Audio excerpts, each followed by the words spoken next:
Welcome to this very special interview on Awaz the Voice. Today, we are honored to have with us His Excellency Dr. Mohammed bin Abdul Karim Al Isa, who is the Secretary General of Muslim World League and is a former minister in the government of Saudi Arabia. He has taken remarkable initiatives for interfaith dialogue and interpreting true values of Islam in the world. Assalamu alaikum rahmatullah, Your Excellency. At the outset, we would like to thank you for giving us an opportunity for this interview. Now I begin by asking you, Your Excellency, that this is your first visit to India, and you have met people from diverse sections of our society. You're already in news headlines across the length and breadth of the country, from Kashmir to Kanyakumari, and your statements have already won hearts of millions of Indians. What are your impressions about the diversity and hospitality of our country? طبعا أنا سعيد جدا بزيارة جمهورية الهند الصديقة، وكان هناك انطباع مسبق عن الهند وهو وجود التنوع المتعدد في جمهورية الهند. وأيضا لما أتيت إلى جمهورية الهند وجدت هذا التنوع، ووجدت أيضا الانفتاح والحوار مع الجميع. التقيت بالقيادات السياسية والقيادات الدينية من جميع هذا التنوع، وكذلك أيضا عدد من المثقفين والمفكرين في جمهورية الهند. الانطباع الحقيقة يؤكد ما كان لدي في السابق من جمال هذا التنوع. الحقيقة أن هناك حوارا متعددا مع عدد من هذا التنوع أثناء هذه الزيارة، وكان حوارا ناجحا ولله الحمد. وأيضا جئت وأنا أعلم أن لدى الهند مؤسسات دستورية مهمة جدا، وفي طليعة الجميع الدستور الهندي الذي حضن الجميع. مواد الدستور الهندي هي حاضنة للجميع، وهي أيضا حاكمة للجميع بتنوعه.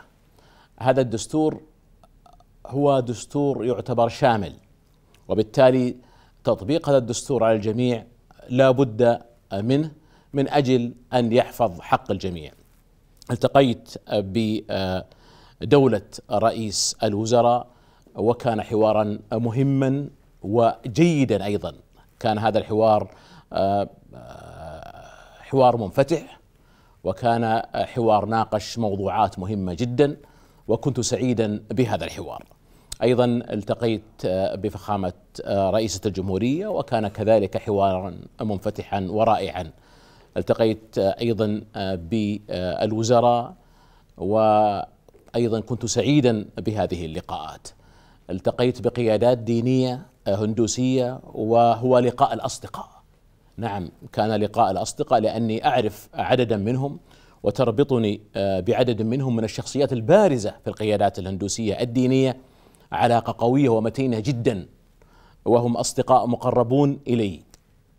وكنت سعيدا بهذه اللقاءات وتجديد أيضا هذه الحوارات مع القيادات الهندوسية. أيضا كان هناك لقاءات مع القيادات الدينية الإسلامية، وكان لقاء مهما.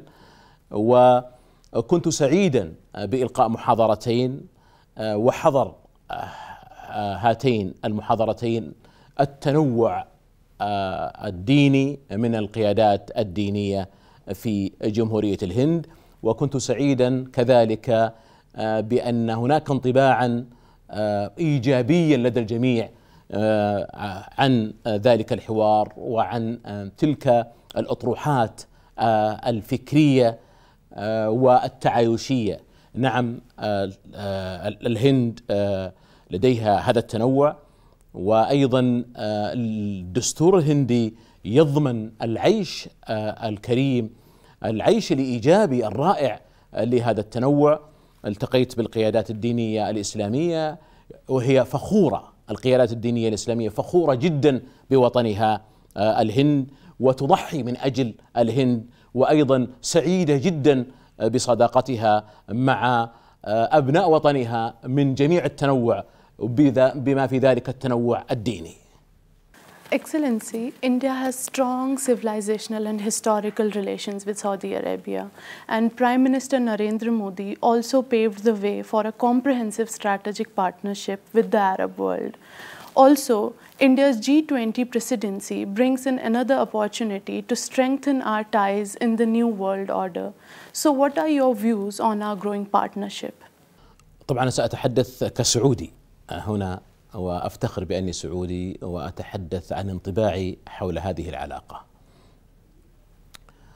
طبعا هذه العلاقة مهمة جدا، وهذه العلاقة تاريخية، وتعززت هذه العلاقة مؤخرا بقوة، وهي تخدم مصلحة البلدين، وهي في نمو مضطرد جدا، وتعتمد هذه العلاقة على حكمة القيادتين في تحقيق المصالح المشتركة بين البلدين والتفاهم الكبير بين البلدين للوصول إلى الأهداف المشتركة.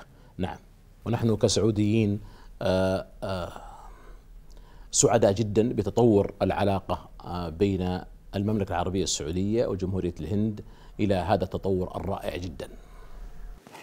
Your Excellency, there are almost 2.7 million Indians of all faiths and regions who are residing in Saudi Arabia.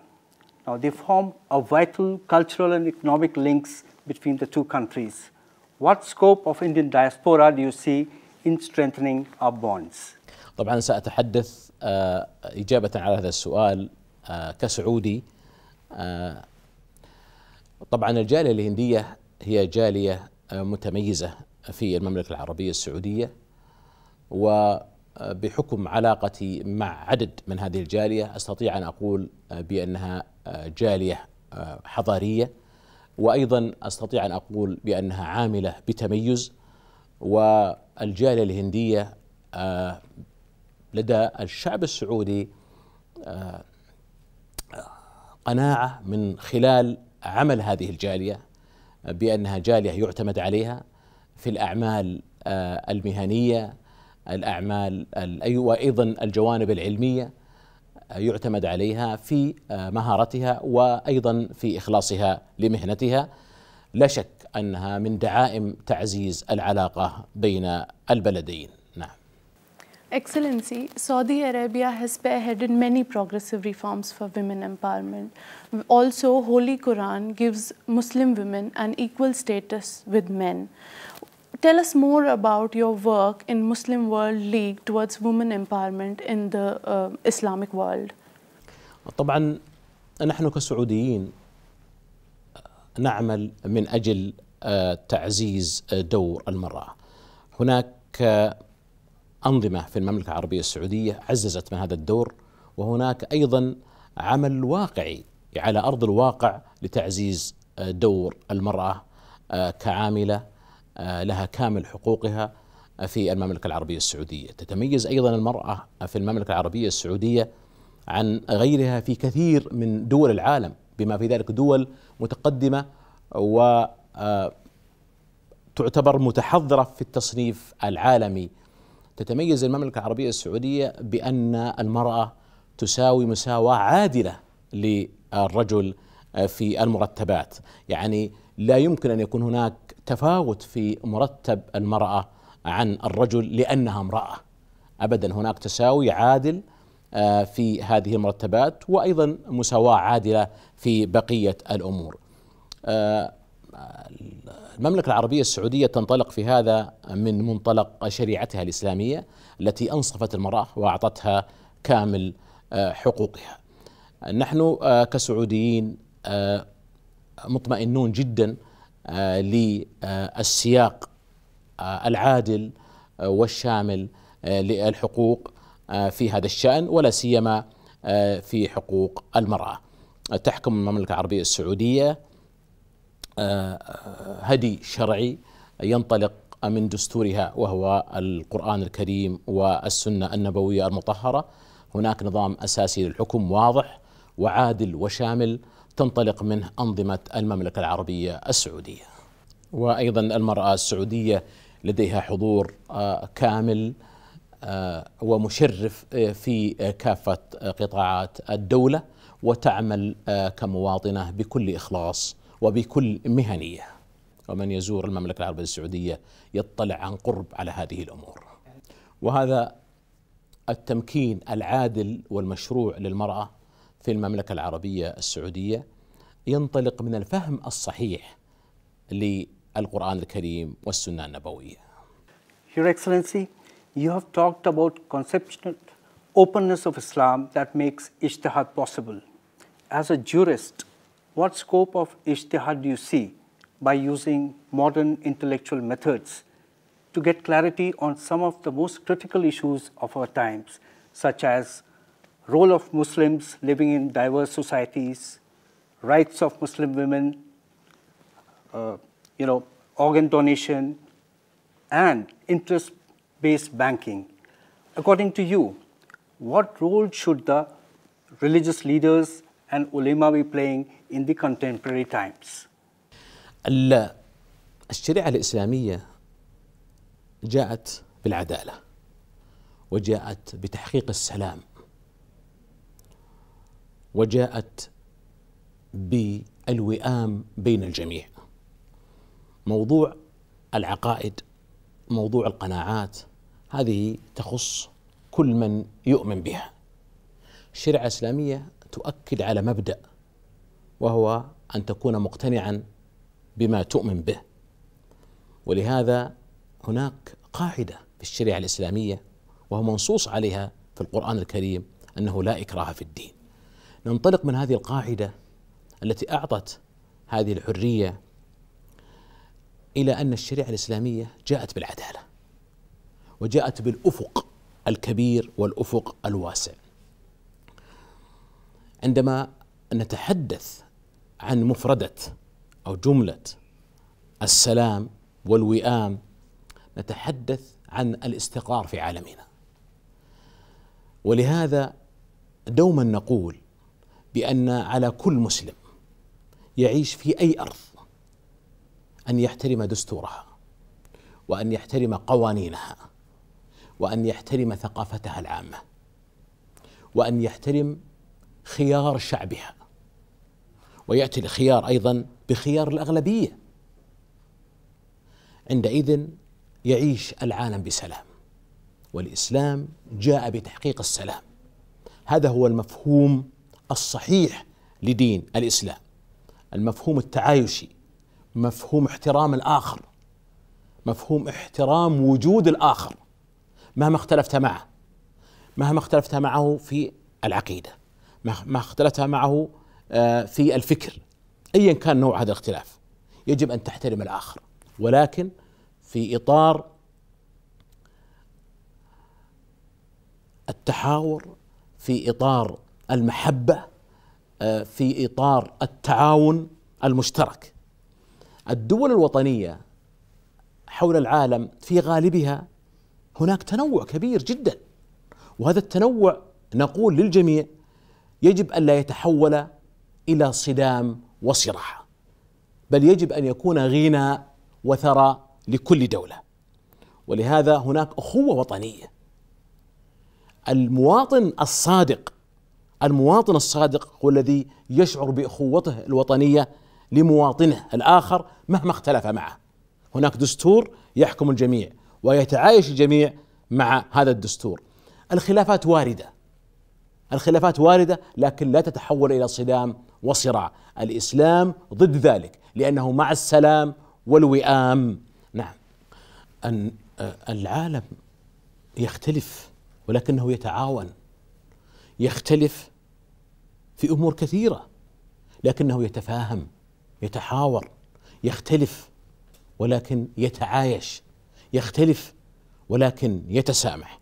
بالنسبة للشق الثاني من السؤال وهو موضوع التبرع بالأعضاء، من المبادئ الخمسة التي تعتبر من ضروريات الخمس التي ذكرها الفقهاء المسلمون هو حفظ الحياة.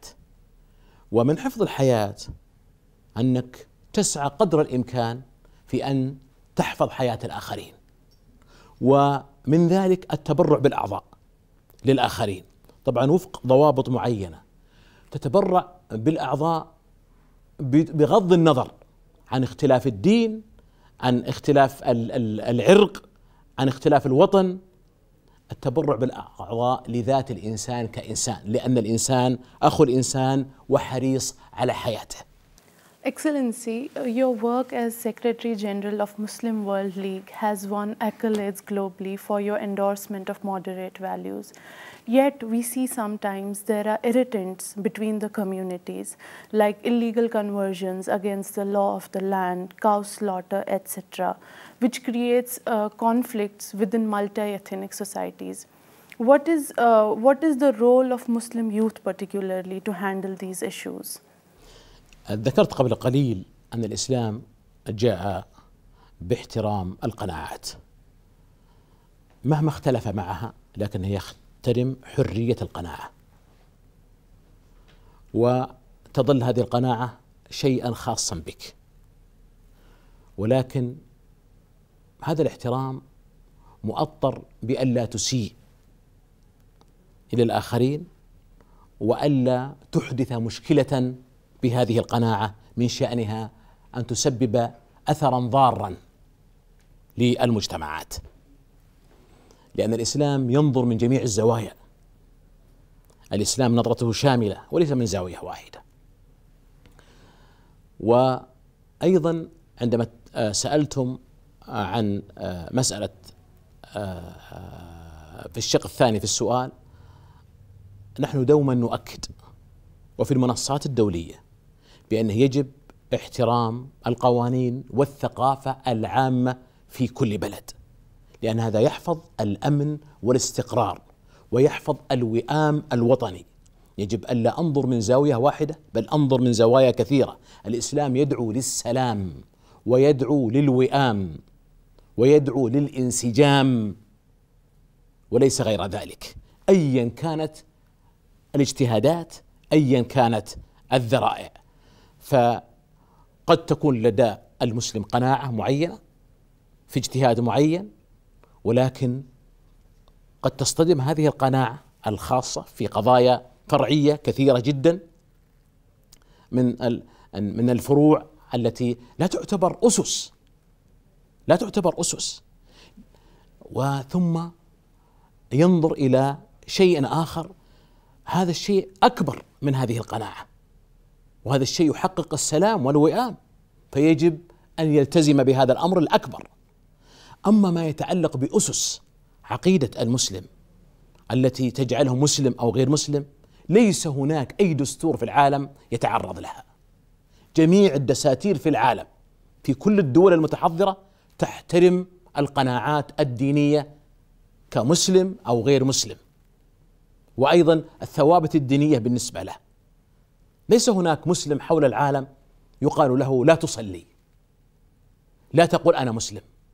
كل الدساتير في العالم تحمي هذه الحرية، وبالتالي أنا أتحدث عن أمور أخرى هي فرعية.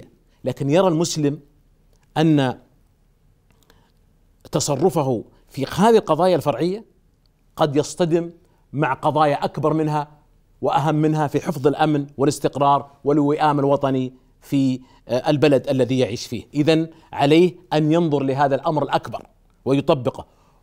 هنا عالمية الإسلام، هنا أفق الإسلام الواسع والشامل.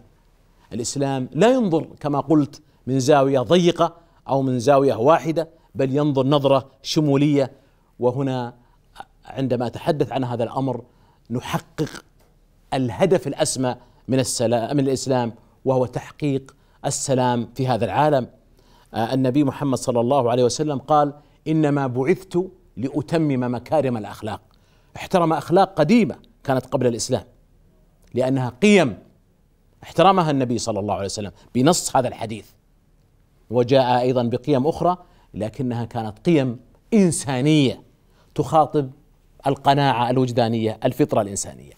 الاجتهادات الخاصة التي تختلف عن هذه القيم الإسلامية وعن هذا الأفق العالمي الشامل للإسلام هي تمثل قناعات واجتهادات شخصية، ولهذا دائما نقول بأن القضايا العامة يجب أن يفتي فيها مجالس علمية مؤهلة ذات قاعدة مؤسسية وليس أفراد. قد يكون الشيء بالنسبة للمسلم جائزا حلالا، ولكن عندما يمارسه في مكان معين قد يسبب مشكلة كبيرة جدا، عندئذ يتحول من جائز إلى محرم لأجل هذه المشكلة التي ستحصل من هذا الجائز. ولهذا الفقهاء المسلمون اتفقوا على أن الأحكام الشرعية تختلف باختلاف الزمان والمكان والأحوال والعادات والنيات والأشخاص. عندما قالوا ذلك انطلقوا من أن الإسلام دين واسع الأفق، دين جاء ليحقق المصالح. Excellency, we live in technological age where we talk about artificial intelligence, robotics. Today, no Muslim child can be denied the benefits of modern education, which is required for rational thinking, scientific inquiry, and livelihood. Do you think, Your Excellency, that there is a need to incorporate modern education into the curriculum of Darul Uloom and madrasas? كل ما يفيد الأطفال ويفيد الأجيال القادمة يجب أن ينخرط في المدارس، سواء الذكاء الاصطناعي أو التفكير الناقد أو أي من العلوم الحديثة. كل ما يفيد الطالب يجب أن يستفيد منه ويكون ضمن مناهج التعليم المسلمين وغير المسلمين. صياغة الفكر، صياغة التفكير وتحديد مسار هذا التفكير يبدأ من الطفولة، ولذلك يجب أن نحرص على المناهج أن تكون مناهج محفزة للتفكير السليم، وأن تكون مناهج تعطي الطفل مناعة ضد أي اختراق لأفكاره في المستقبل. Excellency, you have said time and again that Muslims need to respect their national laws and values, and that the concept of political Islam is against the spirit of our faith. Yet the organizations like ISIS harbor the fantasy of caliphate, and such extremist worldview creates a situation of clash of civilizations. How has Saudi Arabia responded to this challenge so far, and what should be the role of Muslim organizations to undermine such ideologies? Also, please brief us more about the Mecca Charter. المملكة العربية السعودية لديها أكبر المنصات الفكرية لمواجهة الأفكار المتطرفة والأفكار الإرهابية، وتعمل المملكة بقوة في هذا، وتمتلك المملكة كافة الإمكانات لمواجهة هذه الأفكار المتطرفة والإرهابية، وتعمل على ذلك ولا تزال تعمل على ذلك. عندما نتحدث عن أولئك الإرهابيين كداعش أو القاعدة، هؤلاء لا يمثلون الإسلام مطلقا، وإلا كان كل إرهابي في كل دين يمثل ذلك الدين، وهذا غير صحيح، يمثل نفسه. ولهذا داعش والقاعدة تأثرت منهم الدول الإسلامية أكثر مما تأثرت منهم الدول الأخرى، ونحن كمسلمين تأذينا وتأثرنا منهم أكثر، لأنهم لدى من لا يعرف حقيقة الإسلام شوهوا صورة الإسلام، فتأثرنا مضاعف من هذه الأفكار المتطرفة والإرهابية. وثيقة مكة المكرمة هي وثيقة تاريخية، انطلقت من وثيقة المدينة المنورة التي أمضاها النبي محمد صلى الله عليه وسلم مع كافة التنوع الديني في المدينة في ذلك الوقت. وثيقة المدينة المنورة رسخت لمبدأ التعايش بين الجميع، التعايش بكرامة. جاءت وثيقة مكة المكرمة كحلم يحلم به العالم الإسلامي ولا سيما العلماء المسلمين. اجتمع في مكة المكرمة عام 2019 أكثر من 1200 مفتي وعالم. كل المفتين في العالم الإسلامي الذين لهم الوصف المفتي الرسمي حضروا إلى مكة المكرمة، وأيضا حضر كبار العلماء من العالم الإسلامي، أكثر من 1200 مفتي وعالم، رقم كبير جدا لم يحصل من نوعه في التاريخ الإسلامي. اتفقوا على إصدار وثيقة مكة المكرمة. أيضا الحضور كان لكافة الطوائف والمذاهب الإسلامية، حضر سنة وشيعة إلى آخره، حضروا لإقرار هذه الوثيقة. حضر 27 مذهب وطائفة لهذه الوثيقة. هذه الوثيقة وضحت حقيقة الدين الإسلامي، وهي مترجمة بعدة لغات، وأيضا استهدفت هذه الوثيقة كافة الأفكار المتطرفة والأفكار الإرهابية. أيضا ركزت الوثيقة على وجوب أن يتفهم المسلم طبيعة الاختلاف والتنوع في هذه الحياة، وركزت الوثيقة أيضا على وجوب رفض الصدام، نظريات الصدام والصراع الحضاري، وأن تستبدل بالحوار والتفاهم والتحالف الحضاري وفق المشتركات التي بين الحضارات. وهذه المشتركات كفيلة بأن تسهم بإسهاما كبيرا في إحلال الوئام في المجتمعات الوطنية والسلام في عالمنا. Your Excellency, could you now tell us a little more about the initiatives of Muslim World League in collaboration with UN for bridging the gap between the Western and the Eastern world? هذه المبادرة مهمة جدا، ولمسنا في سياق الأحداث العالمية سواء الحالية أو التي قبلها أن هناك أحداثا يمكن أن يفهمها البعض بأنها تعني الصدام الحضاري بين الشرق والغرب،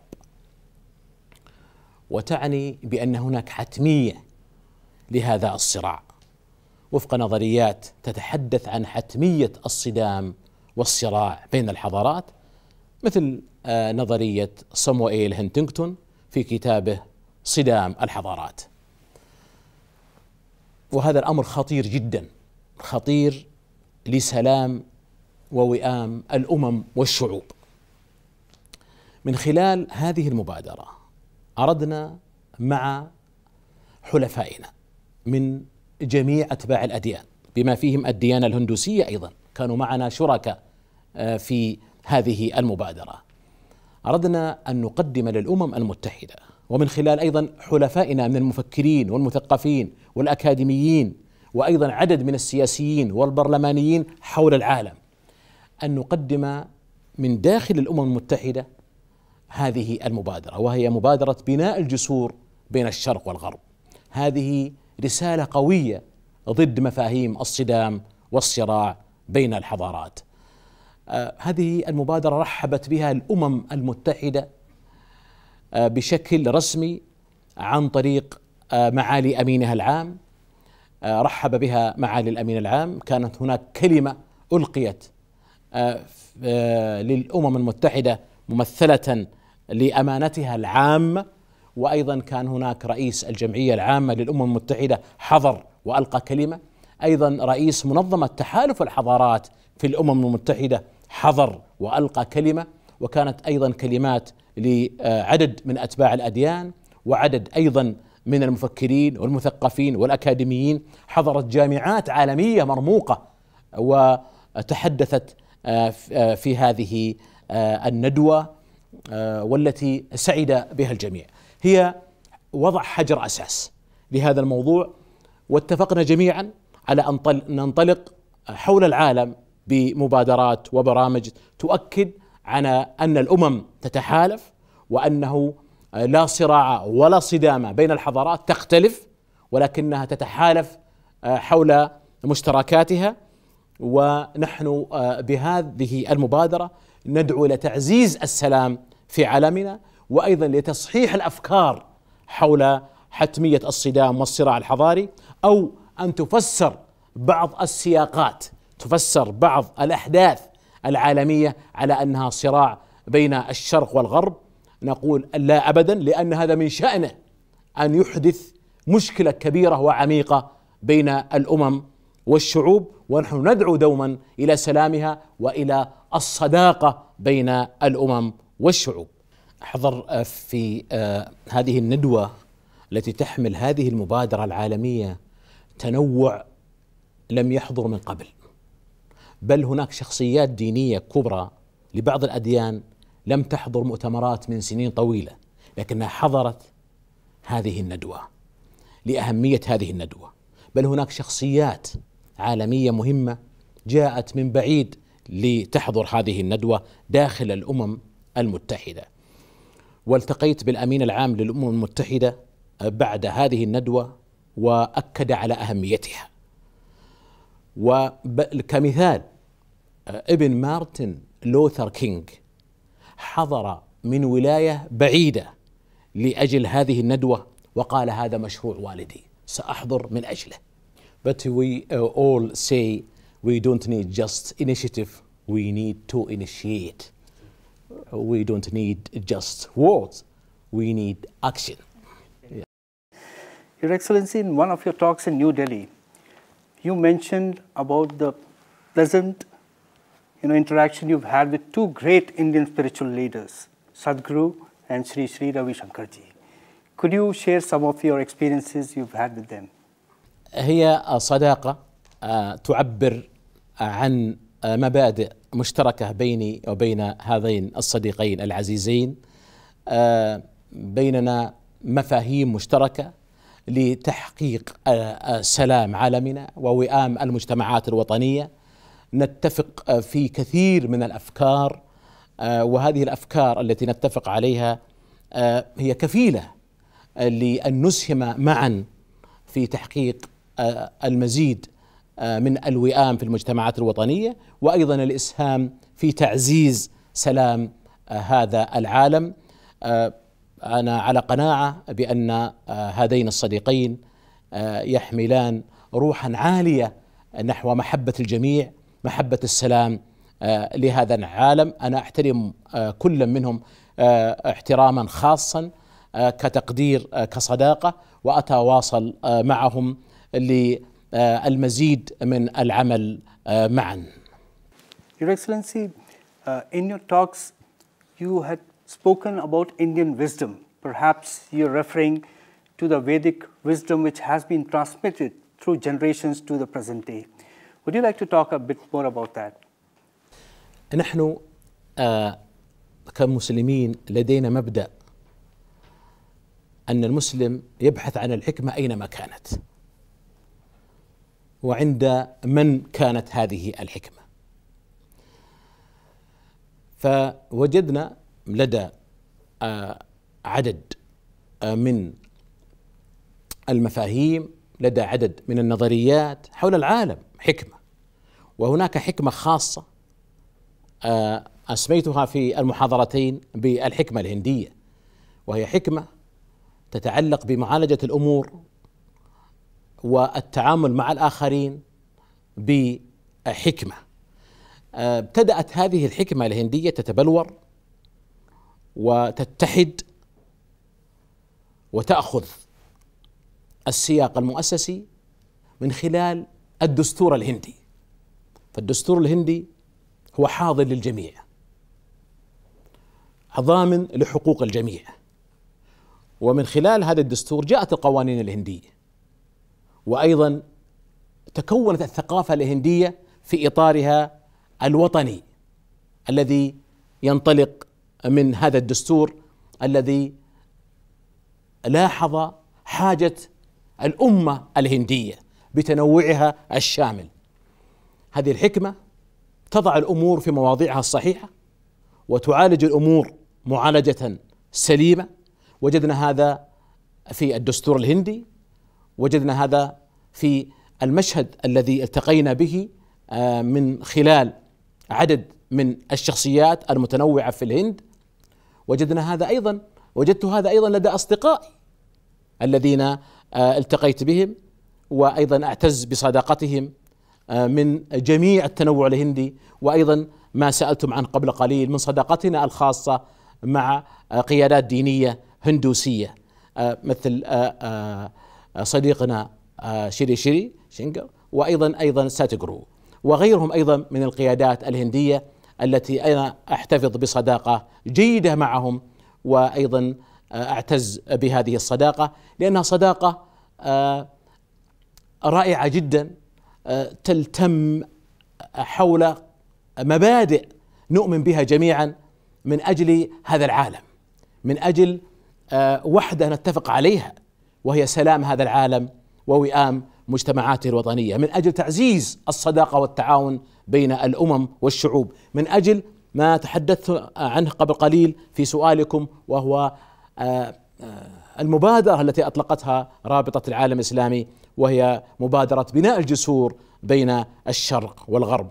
لا يجتمع حول هذه المبادئ التي نتشارك حولها من أجل صالح عالمنا إلا الحكماء العقلاء الذين يحملون في قلوبهم المحبة والخير للجميع. نحن نعلم عن الحكمة الهندية ونحن صغار، ونقرأ هذه الحكمة الهندية في كتب الفلاسفة، فالحكمة الهندية عالمية وليست فقط محلية. Excellency, your vision and your smiling face has already won millions of hearts in India across all religions. Now, we'd like to ask you that your visit to India has created a lot of goodwill across all religions. Would you like to say a few words about the warmth and affection Indian people have extended to you? طبعا أنا سعيد جدا بزيارتي لجمهورية الهند، والهند بلد صديق وأيضا بلد يحتوي على تنوع رائع جدا، ولمسنا أن بين هذا التنوع تفاهما، وأيضا سعدنا بأن نتناقش ونتحاور حوارات فكرية، وهذه الحوارات تعزز من العمل المشترك من أجل تحقيق أهدافنا المشتركة التي أذكر كثيرا بأنها خطت خطوات رائعة جدا حول عالمنا، ولكن أمامنا المزيد، وأمامنا أيضا تحديات حول العالم.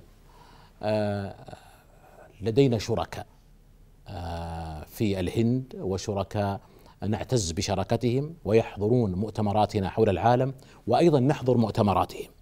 أيضا هناك مؤتمرات تقوم بها قيادات دينية هندوسية، وأيضا قيادات ثقافية وفكرية من جمهورية الهند من جميع التنوع الهندي، ونحضر هذه المؤتمرات ونتفاعل مع هذه المؤتمرات من أجل تحقيق أهدافنا المشتركة. أنا سعيد جدا بزيارة الهند، وأيضا سعيد بلقاءاتي المتنوعة في جمهورية الهند، وهي لقاءات ناجحة ورائعة جدا، ونعتبر هذه الزيارة في السجل الخاص الذي أعتز به في جملة زياراتي حول العالم. Your Excellency, this has been a truly enlightening interaction. You've spoken about so many important concepts. We are sure that this will go a long way in promoting moderate ideas and building strong relations between both India and Saudi Arabia. We again would like to thank you for taking the time for this interaction with you. أنا سعيد جدا بهذا اللقاء، وأيضا سعيد بأن نستمر في التواصل والتعاون والتبادل مع أصدقائنا في جمهورية الهند لتحقيق أهدافنا المشتركة والتي عملنا عليها في هذه الزيارة، وأيضا عملنا عليها في مؤتمرات ومبادرات سابقة، وسنعمل عليها مستقبلا إن شاء الله. Thank you. شكرا. الله حافظ. For you having me. Thank you so much.